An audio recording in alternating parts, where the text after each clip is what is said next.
las dejo de tarea. Mi querido Molay Más Ontiveros, te agradezco mucho que llegues a este último programa del 2025. Tú sabes que se te quiere, se te respeta, se te admira. Te abrazo a la distancia. ¿Cómo estás, mi querido Molay? ¿Qué tal, Vicente? Bien, bien.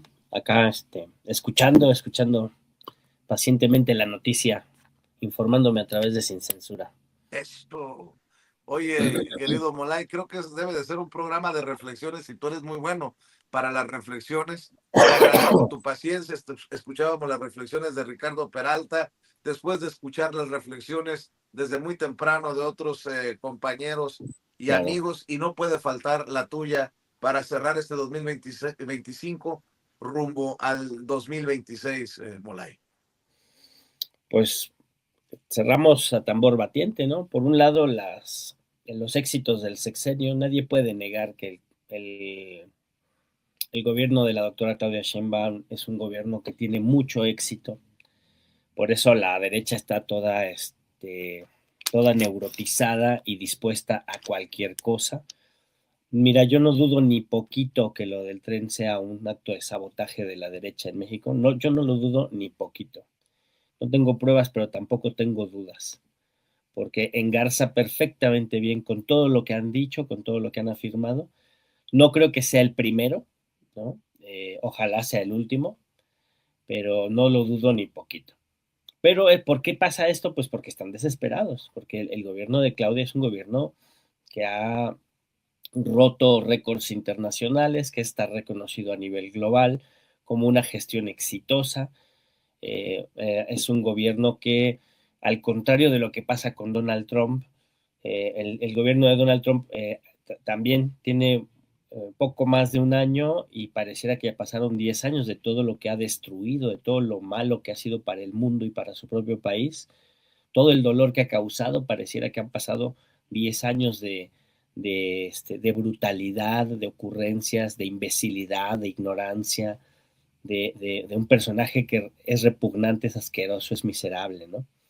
Y al contrario, en sentido absolutamente inverso, poco más de un añito que lleva Claudia Sheinbaum en el gobierno y parece que han pasado 10 años por las profundizaciones, por las transformaciones, por programas sociales, ¿no? Por los resultados económicos que se están viendo en la vida de la gente, ¿no? En el gobierno de Claudia Sheinbaum es donde hemos recibido los resultados más potentes de la gestión de Andrés Manuel López Obrador, ¿no?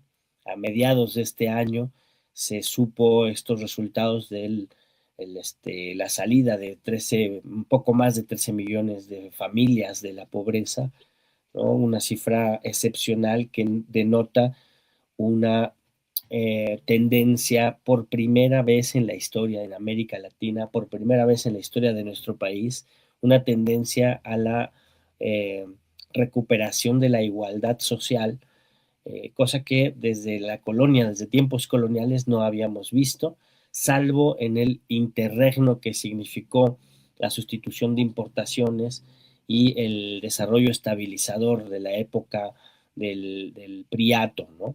Estamos hablando de los años 60, 70, ¿no? Pero fuera de esa época no habíamos visto una recuperación de los salarios reales, no habíamos visto una disminución de la línea de la desigualdad y mucho menos habíamos visto que la gente saliera de la pobreza.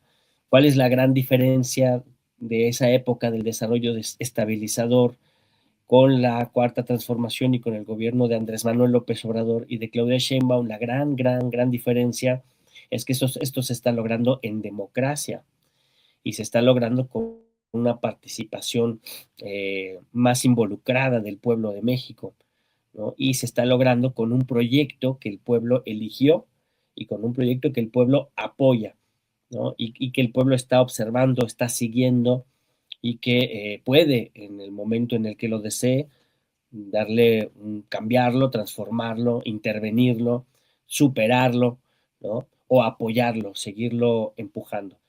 Entonces, estos éxitos son éxitos que se cosechan del gobierno de Andrés Manuel López Obrador, pero son éxitos que tienen una revulsión muy interesante con el gobierno de Claudia, pues están dando grandes resultados para nuestro país, ¿no? Y eso pues se va a verificar en las urnas en el 2027, no me queda la menor duda, y está cambiando totalmente el rostro de nuestro país, ¿no? En términos económicos, en términos políticos, en términos culturales, vamos a ver, porque los procesos culturales son procesos mucho más lentos, mucho más de largo plazo, ¿no? Yo digo que estamos en un momento muy interesante de nuestra historia, en el que nosotros como seres humanos conscientes, habitantes de este entorno que es nuestro hermoso país, pues estamos frente a tomar decisiones, ¿no? Si queremos que esta transformación sea una transformación coyuntural, ¿no? De época, o si queremos que sea una transformación estructural, ¿no? De largo plazo.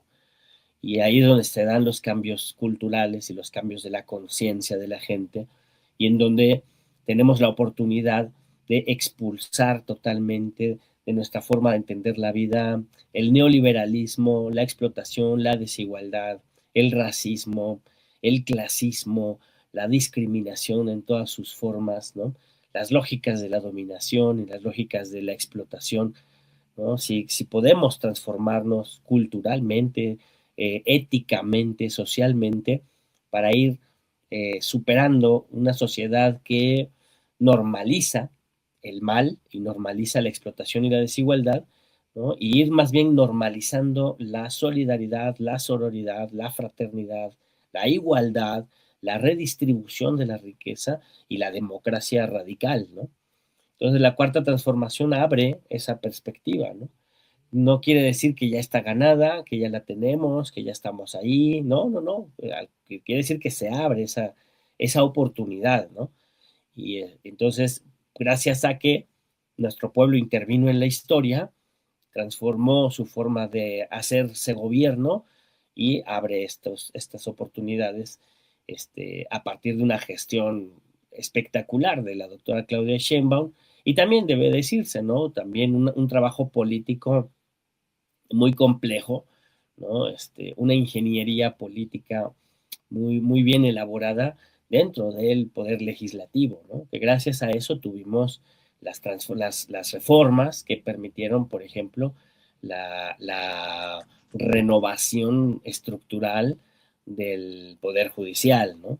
Que es un gran aporte a la democracia del mundo, ¿no? Se dice fácil, pero la nueva ley del Poder Judicial y el nuevo Poder Judicial y el carácter democrático del Poder Judicial, esa elegibilidad de las autoridades judiciales y del máximo tribunal, esa es una aportación histórica para la historia de la democracia de todo el planeta, ¿no?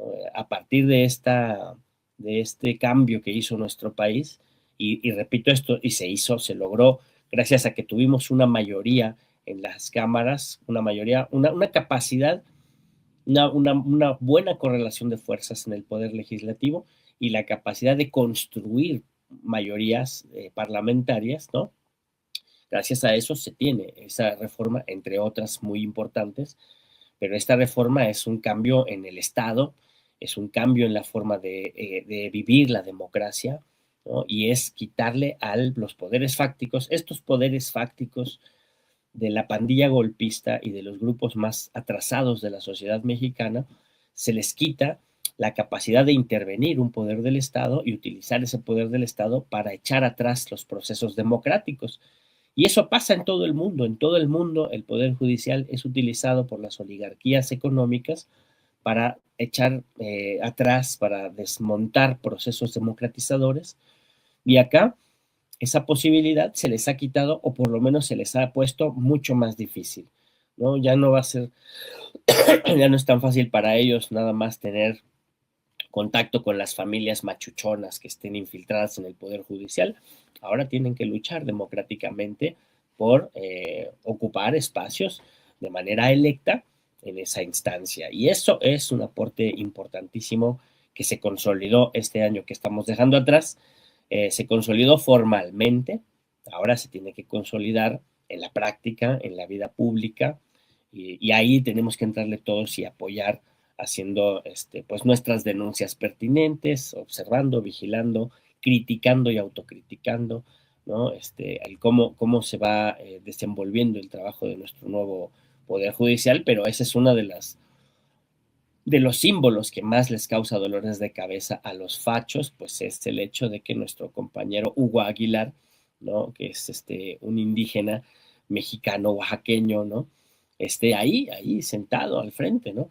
Y con esa toga tan hermosa, ¿no? Que además se ve muy elegante y con un gran aporte cultural a la vida pública de nuestro país, que fue un escandalazo si no se ponía la toga. Claro. Finalmente él cedió, dijo, sí me voy a poner la toga, pero mi toga va a tener estos diseños de mi cultura, que es la cultura de todas y de todos, y que recuerda que el poder judicial y la justicia se debe al ser humano y no el ser humano a la justicia, ¿no? Y que la ley, si no hace justicia, pues no sirve para nada. La ley debe procurar la justicia, no procurar la formalidad del derecho y de la letra, sino la justicia y el bienestar de la gente. Y que el Poder Judicial, como cualquier instancia del Estado, se debe éticamente al bienestar de su pueblo, no al bienestar de un grupo, de una oligarquía, de una pandilla, al bienestar del conjunto de la población.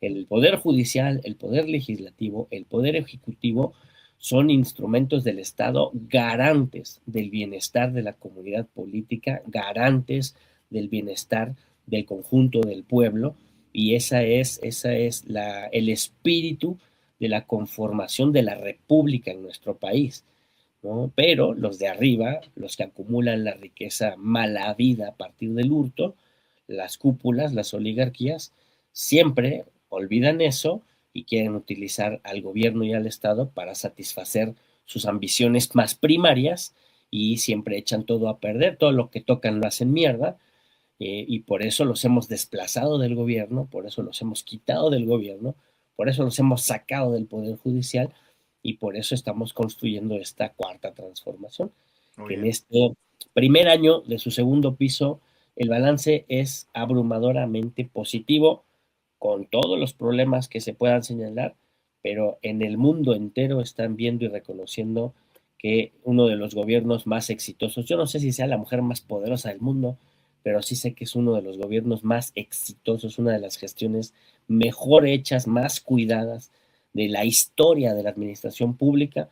Sí, es el gobierno de Claudia Sheinbaum, de eso no me queda ninguna duda, mi querido Vicente. oye, Molay, fíjate que desde México hemos ido desmontando eh, pues esta manipulación de los medios de comunicación, ¿no? Que te venden un país que se desmorona, contrario a lo que tú estás analizando, ¿no? Que es uno de los más exitosos, si no es que el más exitoso del Sí, mundo, la 4T. Fíjate, estaba viendo una entrevista con un medio estadounidense de Benjamín Netanyahu. Ojo con lo que voy a decir. Si Donald Trump no le cree a Nicolás Maduro, si Donald Trump ha atacado a Nicolás Maduro, ha atacado a Petro, ¿será porque la mano de Netanyahu está detrás de todo esto? Lo pregunto por esto. Ah, cabrón. Irán está en connivencia con el régimen de Maduro. Está exportando terrorismo a América, al hemisferio americano, y quieren que Hezbollah y Hamas introduzcan a sus hombres en Estados Unidos. ¿Bajo qué datos, inteligencia? ¿Quién sabe? Pero como lo dijo Netanyahu, lo traen por todos lados en redes sociales. Netanyahu dice, Irán está confabulado con el régimen de Maduro, están exportando terrorismo a Estados Unidos, al hemisferio americano, y quieren que Hezbollah y Hamas logren infiltrar a sus hombres en Estados Unidos. Netanyahu no descartaría la posibilidad de envíos de armas desde Irán a Venezuela. Me suena a manipulación. No sé tú qué pienses, mi querido Molay, pero ojalá que la gente de esta audiencia diferente, inteligente, de Sin Censura, esté despierta. Además, aquí no voy a defender a nadie, ni voy a decir que no tienen la razón, capaz tienen inteligencia, pero que den los datos, y los periodistas nada más están para Sí, señor Netanyahu, pongan esto, muévanlo en redes, hablando de intereses, hablando de oligarquía, hablando de manipulación y hablando de todo esto, desde México, cómo hemos ido desmontando. Bueno, pues ojalá que sirva también para que en otros lados se vaya desmontando pues esta manipulación. Esa es mi opinión y ahí te la dejo para la reflexión final, Molay. Sí, pues totalmente hay que ser muy críticos de esto que recibimos, ¿no? Porque ¿quién es Netanyahu? Netanyahu no es ninguna autoridad democrática, Netanyahu no es ninguna autoridad moral, ¿no? Netanyahu no representa una democracia, Netanyahu representa una dictadura terrorista, ¿no? Representa uno de los, hablando por ejemplo de las mentiras o las verdades en la comunicación, pues uno de los aparatos de propaganda más agresivos que hay en el mundo es justamente los aparatos de propaganda sionistas que encabeza Netanyahu, ¿no? Las campañas más violentas que se pueden ver en X y en Facebook y en Instagram y en los medios masivos de comunicación. Los medios de comunicación oficiales, digamos, corporativos, empresariales, están absolutamente controlados por el sionismo y se dedican a mentir sistemáticamente, tratando de instalar tres mentiras fundamentales. Una de ellas, que el Estado sionista genocida tiene algo que ver con la recuperación del pueblo judío después del holocausto de la guerra de mediados del siglo XX. Son dos temas absolutamente separados, no tienen nada que ver. El ente sionista responde a intereses oligárquicos, coloniales, imperiales, ¿no? Y es un pie de playa del imperialismo occidental, que no tiene ningún vínculo con los terribles acontecimientos de mediados del siglo XX, pero propagandísticamente lo articulan. Primer gran mentira, que se dedican a instalar con películas, con documentales, hasta con arqueología, ¿no? La falsificación de la arqueología. Toda la arqueología que sale de la propaganda israelí es pura mentira, arqueología, ciencia diríamos, ¿no? La arqueología, la historia que sale de los aparatos académicos israelíes sionistas son pura mentira, pura invención. Se encuentran una piedrita y dicen, ah, mira, esta piedrita, sí, esto fue del templo del rey David, y lo ponen en un museo. Piedrita del templo del rey David, el templo del rey David estaba aquí. Pura mentira. Y así. Y la segunda gran mentira, que tienen derecho a defenderse. ¿A defenderse de quién? A defenderse de los palestinos. Pues si los palestinos tienen más de 2000 años viviendo allí, ustedes llegaron de Europa a invadir su país.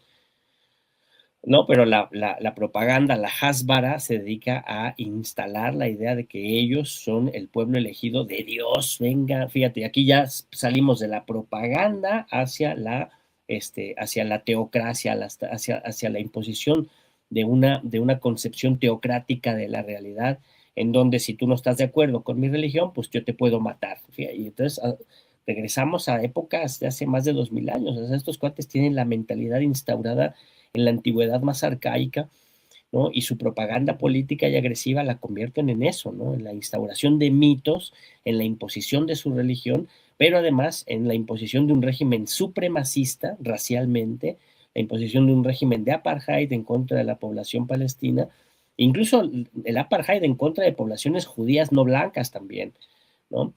Y la imposición de un sistema genocida de exterminio del pueblo palestino, ¿no? Y eso, pues, un líder que representa ese sistema de aniquilamiento y de opresión, ¿qué autoridad tiene para venir a hablar de países latinoamericanos? ¿No? Y luego vamos a la otra, lo que tú dices, esto que dice Netanyahu, de si Venezuela tiene relación con Irán y con Hezbollah y con los Reyes Magos y Santa Claus, pues a ti te vale madre, Netanyahu. Porque, a ver, si Venezuela tiene relación con Irán y si pasan armas de Irán a Venezuela y de Venezuela a Irán, pues es en el marco de sus relaciones internacionales, porque estamos hablando de dos estados soberanos y libres, ¿no? Nada Pero es más la que, idea del policía del mundo de Estados Unidos, ¿no? De exactamente, Netanyahu. Exactamente, Netanyahu nos quiere meter en su idea absolutamente maniquea y perversa de que ellos, los genocidas blancos, son los buenos y todos los demás, todos los que estamos en la periferia, todos los que resistimos, todos los que hemos sido saqueados y explotados, pues somos los malos, ¿no? Ellos defienden la civilización, nosotros somos la barbarie, ¿no?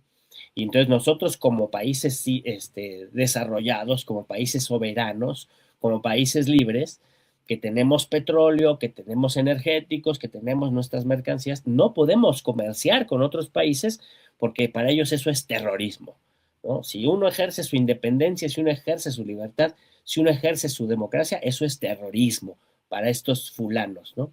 Y pues están bien pendejos, ¿no? Porque claro que sí, claro que Venezuela comercia con Irán, claro que Irán comercia con Venezuela.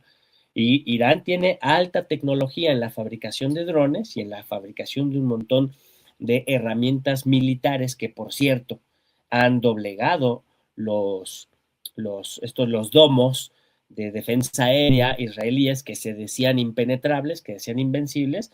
Bueno, pues la tecnología de Irán ya demostró que sí son penetrables y que sí se les puede derrotar y que sí se les puede superar, ¿no? Y esa tecnología, por supuesto, si la han desarrollado, tienen todo el derecho en el marco de su libre mercado, en el marco de sus relaciones capitalistas de Estado, pues se pueden, tienen todo el derecho Irán de venderle esa tecnología a Venezuela y Venezuela tiene petróleo y que ha desarrollado otros tecnologías, pues tiene todo el derecho de vendérselas también a Irán, ¿no? Y estamos ahí en el marco del intercambio comercial de dos países soberanos.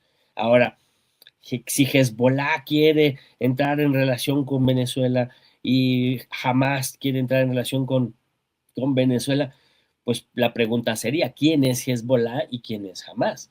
Y los dos son movimientos de resistencia de países que están siendo atacados, invadidos, saqueados por el régimen sionista y genocida de Israel, ¿no? Y que los dos, Claro. tanto Hezbollah como Hamas, los dos, ¿no? Y yo no soy simpatizante a pie juntillas de ninguno de los dos porque yo creo en los estados laicos, democráticos, libres, ¿no? Yo creo más en una democracia socialista donde hay igualdad, donde hay absoluta libertad de credo, donde se deben respetar todos los cultos religiosos y a todos los seres humanos en su dignidad, ¿no? Y esos movimientos de resistencia popular son movimientos integristas, ¿no? Musulmanes integristas, que dentro de su filosofía tienen una fuerte vena integrista religiosa. Yo con eso no simpatizo, pero aunque yo no simpatice con ese elemento integrista de su conformación filosófica, no puedo yo dármelas de ignorante, ¿no? Y desconocer lo que es la realidad pura y dura, que esos son movimientos de resistencia popular con una poderosa legitimidad, porque son resistencias de países que están luchando contra el colonialismo, contra el intervencionismo colonial, ¿no? Y no solo tienen legitimidad ética y legitimidad política, legitimidad moral para actuar, sino también el derecho internacional los avala, ¿no? Los legitima como movimientos de resistencia anticoloniales. Entonces, viene Netanyahu o Trump o cualquier otro miserable de esa calaña y hablan de estos procesos, de estos movimientos como simples terroristas, ¿no? Cuando son movimientos de resistencia populares. Y nosotros, los demócratas, los revolucionarios, los pueblos libres, lo que tenemos que combatir es esa forma de reducir al absurdo a los movimientos de resistencia, ¿no? Que son movimientos legítimos de resistencia popular armada. ¿Por qué se arman? ¿Por qué luchan de manera armada? Porque no les han dejado otra vía, porque les están invadiendo por la vía de la violencia más brutal que se ha visto en la historia de la humanidad, les están quitando sus territorios, están destruyendo sus granjas, están matando a sus animales, están bombardeando a niñas y niños de manera cotidiana. Gaza sigue bajo asedio, Gaza sigue siendo bombardeada, niñas y niños todos los días están siendo asesinados en Gaza, mientras los medios de comunicación cierran la lente de la cámara y cierran los micrófonos y se hacen de la vista gorda porque fingen que ya hubo un acuerdo de 20 puntos de Donald Trump y que ya todo está bien, pero eso es absolutamente falso.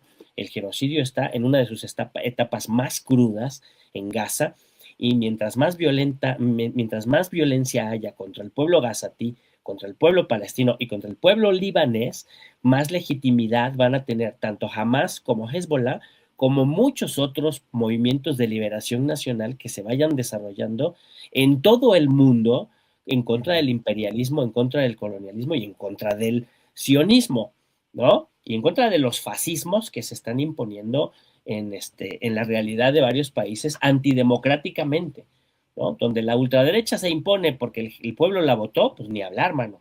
La lucha democrática y a darle.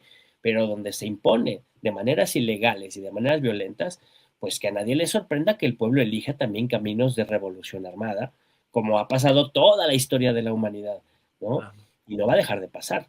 Entonces, lo que no hay que hacer es comernos el lenguaje, las categorías, los códigos y el nivel en el que están pensando estos oligarcas nefastos como Netanyahu, que por cierto ya debió someterse a elecciones y no lo ha hecho. Netanyahu es un gobernante ilegítimo que no se ha sometido a elecciones constitucionales en su país. Lo mismo pasa con Zelensky y lo mismo quiere Trump hacer, ¿no? O sea, cuate todavía no alcanza a gobernar bien un año completo. Digo, el año ya se le pasó, pero no alcanza a gobernar bien, ¿no? Claro. Y ya está viendo cómo reelegirse y cómo mantenerse en el gobierno, el cuate, ¿no? Porque no está pensando en gobernar bien y que lo reelijan porque gobierna bien, está pensando en imponerse. Hoy es el cuarto hombre más rico del mundo, ¿no? Es el cuarto beneficiario, ¿no? De los más ricos del mundo. Este, los 500 hombres o personas, individuos más ricos del mundo han juntado 2,2 billones de dólares. Solo 500 personas han juntado 2,2 billones de dólares en 2025. De esos, el cuarto más beneficiario es Donald Trump. Para eso quería el gobierno, para enriquecerse. Que vea el que Y quiera ver y que que vea el que escuche quiera ver. el que quiera escuchar, ¿no? Entonces, no hay que creerles a estos fulanos, hay que salirnos de su lenguaje y hay que reanalizar todo porque este, Venezuela tiene todo el derecho del mundo de comerciar con Irán, Hezbollah y Hamas tienen todo el derecho del mundo de luchar por la liberación de sus pueblos, y en América Latina tenemos toda la obligación del mundo de defender a Venezuela y de defender el territorio latinoamericano, de defender a la patria grande en contra de cualquier intervención gringa y de cualquier otra potencia nefasta como puede ser el ente sionista. Sin He que, dicho. sin que, he dicho, dice Molay, sin que los comentarios defiendan algún acto barbárico, ni nada que se le parezca, ni terrorismo, ni nada, para que quede claro. El análisis que está haciendo Molay es histórico y es social sobre esto que le comentaba yo, los comentarios de Netanyahu, que obviamente tiene pleito casado con Irán y que ahora intenta llevarse en el discurso de Donald Trump entre las patas también a Venezuela, que mantiene relaciones con Teherán. Pero bueno, insisto, el que quiera ver, que vea, el que quiera escuchar, que escuche. Mi querido Molay Maza Ontivero, cerremos esta última participación del 2025, invitando a la audiencia a tus redes sociales, porque lo bueno se viene este 2026, mi querido Molay. Sí, va a ser un buen 2026, muy interesante. Y todos hay que estar muy despiertos, muy activos, muy movilizados, muy organizados para participar en todas las tareas que podamos para profundizar la transformación acá en nuestro país, para estar cada vez más organizados, con mayor capacidad de movilización y de respuesta frente a las ofensivas reaccionarias, pero sobre todo cada vez más conscientes. Eso es fundamental, desarrollar la conciencia crítica, la conciencia que nos permita entender la realidad y una conciencia libre que nos permita actuar para transformar esa realidad para el bien de todas y de todos, ¿no? Y pues ya sabes, acá me encuentran en Molay Maza en Facebook, Molay Maza en X, Molay Maza en TikTok, ahí andamos. Y ahí busquen en la 4TV nuestro programa Demos y Kratos, en la 14ª o 14ª entrega, analizamos la cosa esta del odio, de la violencia, de los discursos de la violencia, de la promoción del odio, estos fenómenos de el sesgo de confirmación y la propaganda del odio y la peste del fascismo que promueven la derecha y sus aparatos de propaganda, tanto internacionales como nacionales, y buscan hacer daño en nuestro país y hacen mucho daño. Y fíjate, Vicente, a los que más le hacen daño los medios de propaganda de la derecha es a su propia feligresía, ¿no? A sus propios seguidores es a los que más lastiman porque los hacen vivir con miedo, con frustración y con rabia permanente y eso pues los enferma, ¿no? Entonces Claro. a eso le entramos en el análisis en Demos y Kratos en esta 14ª entrega, pues para que lo busquen ahora que si tienen un ratito libre durante este 31 o luego en la cruda realidad de mañana, pues chéquense el Demos y Kratos. Mi querido Muy, Vicente, muchas gracias y que tengan un muy, muy, muy buen cierre de año y una pachanga muy sabrosa. Y ya el año, mañanita empieza la nueva etapa y pues a seguirle dando. a seguirle dando. Te mando un abrazo, Molay, y nos vemos la próxima semana. Abrazos, Vicente, cuídate. Molay Maza Ontiveros, historiador, analista y amigo de este espacio libre como el viento.